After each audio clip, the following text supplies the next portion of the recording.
Welcome to this Mirror Explainer on the top 10 food items pushing up your weekly shopping bills as inflation rises. To set the scene, inflation hit 10.1% in July, that's up from 9.4% in June. CPI inflation is a way of measuring the rising cost of living. So when inflation is 10.1%, what that means is that on average, something which cost you £1 a year ago will cost you around £1.10 today. But that top line figure is just a rough average, and it actually includes hundreds of prices ranging from groceries through to insurance, petrol to energy bills. The thing pushing up inflation the most in July was food. The Office for National Statistics said the biggest price hikes were seen in bread and cereal, followed by milk, cheese and eggs. After that comes meat, mostly cooked ham and bacon, then vegetables, sugar, jam and other confectionery such as chocolate and sweets. Aside from food, the ONS also saw big price increases on supermarket staples such as toilet roll, pet food, toothbrushes and deodorant. Unfortunately, the future for inflation does not look good,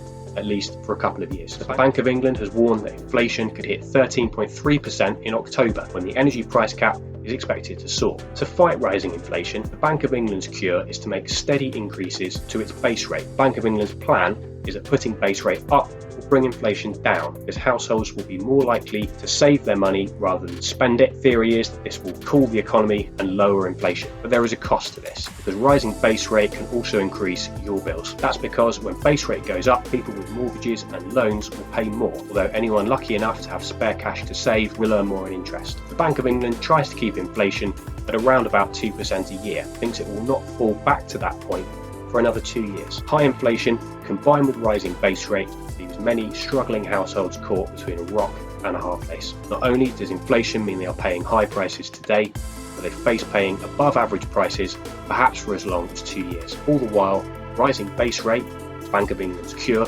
means any loans or mortgage repayments they have risk going up in price long before inflation starts to fall significantly. Millions of struggling households have an immediate issue: unaffordable household bills. These people urgently need more government help with the cost of living as soon as possible.